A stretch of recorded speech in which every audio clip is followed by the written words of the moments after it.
let's talk a little bit more about why racing frequently is so valuable, and I almost guarantee you're going to want to race more after this.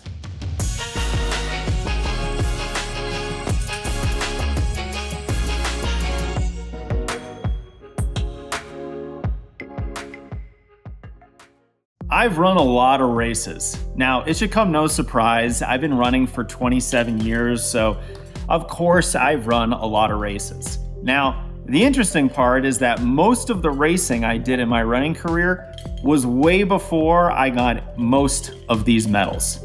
Now, let me take these off because this seems ridiculous. That was a lot of hardware. Most of the races that I ran in my running career actually came in the first 8 years of my running career when I was running cross country, indoor and outdoor track.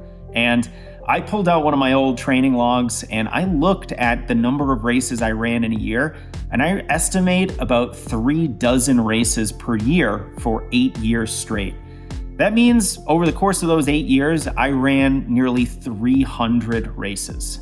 And if you count time trials, I probably ran closer to 40 races per year and well over 300 races total just in the first 8 years of my running career. And in this video, I want to encourage you to race more frequently. I think racing frequently is one of a handful of huge unlocks for your progress as a runner and how much you can improve over a given time period. Now, the first reason to race more frequently is that it prevents you from putting racing on this big pedestal. If you have pre-race anxiety, you are quite quickly going to banish that pre-race anxiety after you have raced very, very frequently. And I remember the first time that I started running cross country, races were like this very intimidating type of event where I was nervous all day long, and that really impacted my performances. I'm sure you're the same way, where you just feel sort of out of sorts before a race and the anxiety is almost debilitating. But when you start racing 36 times a year, it really helps you deal with that anxiety.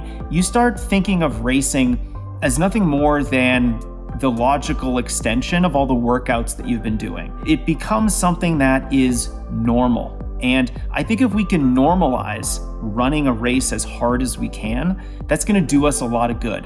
We are gonna have a better emotional and mental relationship with racing, and that's gonna help us not only reduce our anxiety before a race, but also channel that energy into the race itself and ultimately become faster runners. Now, the other reason that we want to race a lot is that racing is a skill. You have to learn some of the race strategies and pacing skills and how to tackle different types of races. And the best way to learn is trial and error. I made countless mistakes. I could do a video series this entire year on all the ridiculous mistakes I made as a new racer in the first couple years of my running career. But if we can race frequently, we are going to have more trial and error. We are going to learn faster, and we are going to get better and better at the skill of racing. How to counter moves by competitors, how to kick at the end of a race, even if you're really tired, how to start a race at the appropriate pace, how to deal with that persistent negative voice that might be whispering into your ear, this is too hard, you should slow down, what are you thinking? Do you really think you can finish this race? Are you really gonna try to run faster over the last half mile? All those negative thoughts become a lot easier to manage when you're in that environment more frequently, constantly dealing with that little inner negative voice. You learn to just slap that little guy off your shoulder and listen to the more positive voice on the other side. I have upgraded my daily greens mix. You have to try how good Previnex's Gut and Green Superfoods mix is. It tastes way better than my last greens mix, and I'm so happy to have made the switch. Now, not just because it tastes better, but because it has twice the fiber, it has clinically proven ingredients that help with digestion and gut health, and it actually has fewer ingredients. And this is actually a good thing. My last greens mix had dozens and dozens of greens in it, but in such tiny quantities that you're not getting much out of it. I'd rather focus on quality over quantity. And like everything from Previnex, they have clinically studied ingredients that are going to help with your GI system, your digestion. It's going to reduce inflammation and really help with your gut health. So thank you, Previnex, for using clinically verified ingredients.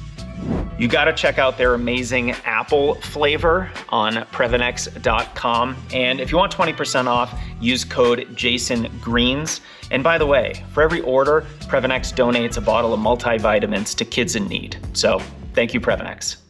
One of the other major reasons that racing frequently is such a huge unlock is that you get a lot better at pacing. Now, this is particularly true if you learn how to pace yourself across a variety of race distances.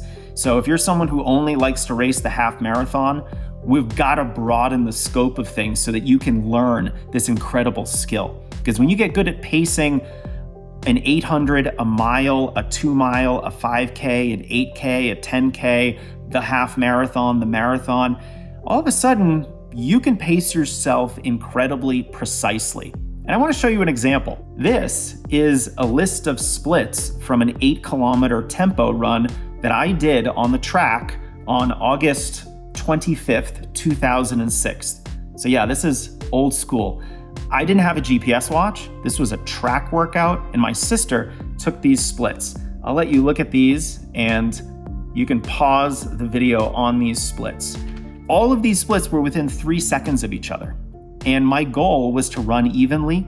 I wasn't looking at my watch. This was strictly by feel.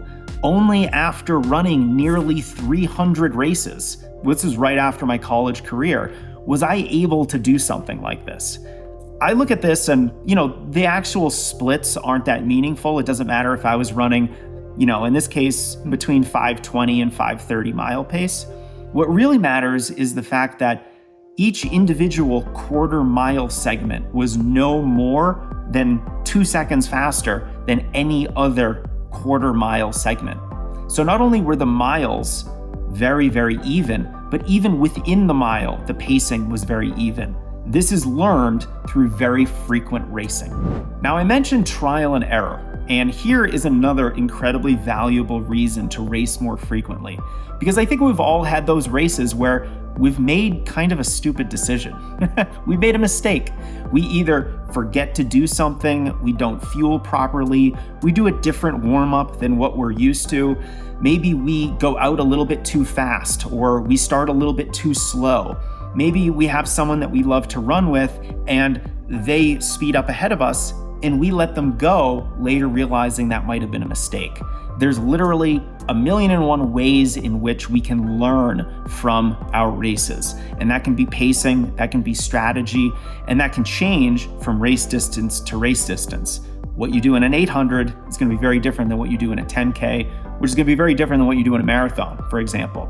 And learning the nuances of that, you're only going to do that through trial and error, is a huge, huge way to become a better runner.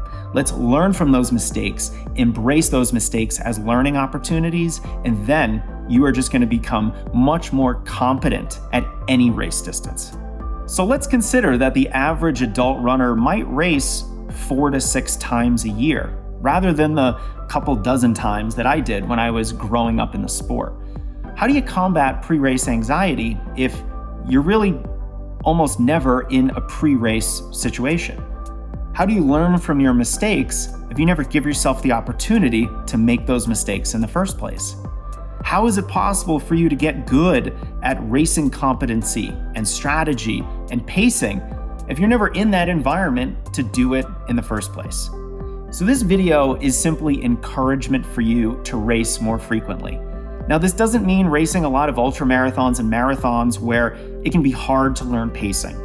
This is really helpful when it comes to shorter distances, like I would say the half marathon and shorter, particularly those middle distance races of mile to 10K. If you can race those kinds of races frequently, if you can embrace a dense season that might have 5 or 6 races within the end of that season, then you're going to just learn a lot more as a runner. You're going to be able to better express your fitness as a runner, and you're just going to be able to race faster. And I think that's something that most of us really want to achieve. So my call to you, Let's race more. Racing isn't just beneficial, it's fun. Racing is the sport of running. Let's embrace it.